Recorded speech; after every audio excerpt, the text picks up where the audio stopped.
Hey there, I'm Joshua Gilbert. Today I'm going to be talking about my 91 RX7 project car, specifically the basics of it, what we're going to be doing to it, where it's at right now, drivetrain, where the drivetrain came from, what I got with this car, and basically the whole future of it. And this is going to be a series. We're going to be doing everything and anything to this car that I can in the most descriptive detail as I can.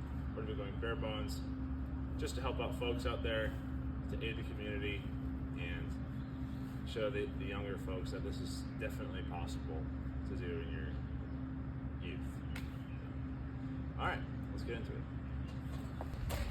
Okay, not sponsored. So before we go into the drivetrain, I'm going to talk about where the drivetrain came from, the origin of this project, why I decided to go with an RX-7. So first off, the motor comes from my 92 Mazda Miata project car that I've had since the age of 16. Unfortunately, the Miata is not with us anymore because I decided to hit a tree on a side road because I don't obey speed limits. I do now, I didn't. So, and you know, I guess that's what you get for disobeying a law sometimes. But yeah, so that car has, like I said, since the age of 16.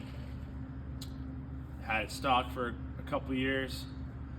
Didn't torque the camshafts down right when I was doing the lifter tick, and I somehow managed to split the camshaft in half. And I thought I blew the entire engine up. And take it apart, just find the camshaft, cut in half. But me being me, I decided to go to this rabbit hole and build the whole motor.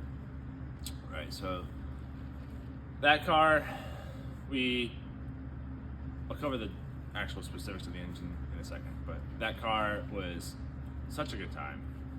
A little turbocharged Miata track car. I only took it to VIR once before I crashed it, but myself, way too tall for that. Way too tall for it. Did not need to be in that car. So, and that really, the RX-7, I feel is a step up from the Miata, just because it's also Mazda, and two, it looks better in my opinion.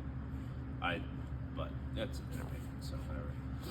But I think this will be a way better fit for myself, and I think someone's done this already, but not with the transmission that I'm putting in. But yeah, so, and also I did this when I was 19 and 20, and if you're thinking about like a financial standpoint, like how'd you do this when you were 20? Because that's a separate rabbit hole in itself. But basically, it's people take out a car loan when they're in their early 20s, right? And I'm not advocating you do this, but it's just what it is. If you want to either pay a car payment, you're paying a car payment either way. So you take a car payment on a brand new car, or you do this, right? That's basically how that's gonna go. I'll leave it at that. So, yep. All right, let's go into the drivetrain.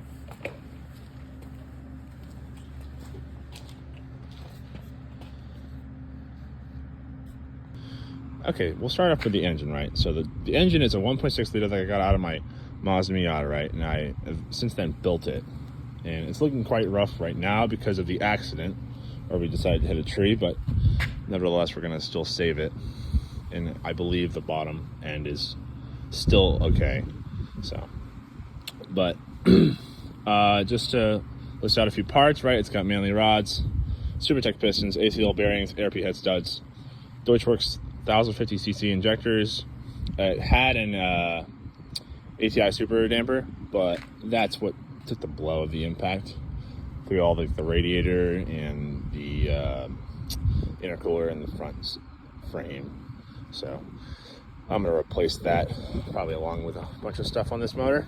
But it's got a Garrett GT 2252 turbocharger, very small turbocharger, no lag, high EGTs. And you're like, you don't have EGT sensors. Well, yeah, you're right, but I could tell because my motor would overheat in 3 laps.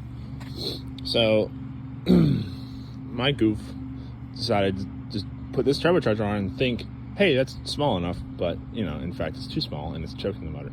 And we down on it and made 212 with accessories.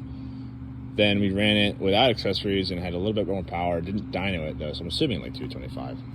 But this is why you do a little bit more research before you buy a turbocharger, because this turbo is small but it's too small. So you got to go buy what you actually want. And the AR ratio is 0.6. 0.6. Where does it say that? Sorry, 0.61. Still, right? So the plan for this motor, right, is to put a bigger turbo on it, probably a Garrett GT 2871R or GTX 2871R, which is a 52 mil, I believe. Keep, you know, I would just say coil and plugs instead, just to have a little bit stronger ignition system, and probably leave it at that. Oh, I do have a radium fuel rail, but you know, besides that, relatively the same, right? So now the transmission we're going to be going with, this is a BMW ZF 6-speed that came out of my 2004 BMW 330i parts car. And K Miata actually makes a kit.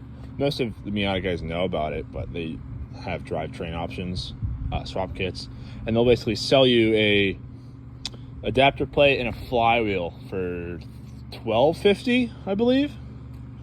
So this will hold way more power than I had a 5-speed on this, and it was screaming for dear life. So yeah, this will hold way more power, and it'll just give me peace of mind, and the ratios are better. They're not incredibly longer, but with the diff and this, we'll definitely have more top speed than we will the Miata 5-speed, right? So okay, right, so we're gonna go on to the car now, which is an FC RX7, specifically in 1991. And I just picked this up as a deal. It came with a 5.3 LS, which is now my buddy's, and it's got a CD09 in the back that he will be putting into his S10, but I'm not, because we're putting these two boys in it.